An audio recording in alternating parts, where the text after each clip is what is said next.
ظہور احمد صاحب آپ کراچی سے سوال کرتے ہیں کہ آج کل ایک ٹرینڈ یہ چلا پڑا ہے کہ والد صاحب اپنی اولاد کو وراثت سے محروم کر رہے ہیں۔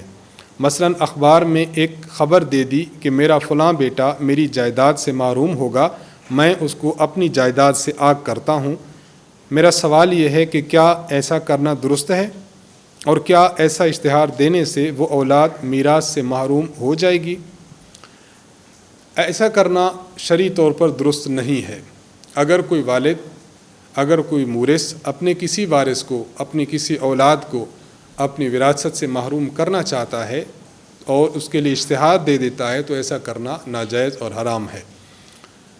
جناب رسول اللہ صلی اللہ علیہ وسلم سے مروی ہے، مشکات میں بھی یہ حدیث موجود ہے کہ آن حضرت صلی اللہ علیہ وسلم نے فرمایا کہ جو شخص کسی وارث کو اس کی میراث سے محروم کرے گا تو قیامت کے دن اللہ تعالیٰ اس شخص کو جنت سے محروم فرما دے گا۔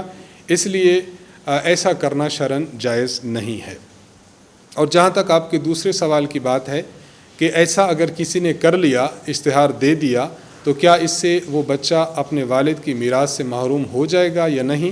تو اس کا جواب یہ ہے کہ یہ بیٹا اپنے والد صاحب کی میراث سے محروم نہیں ہوگا۔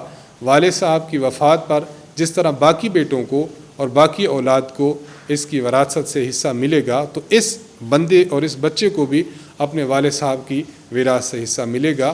والد صاحب کے اشتہار دینے کی وجہ سے یہ بیٹا والد کی میراث سے محروم نہیں ہوگا۔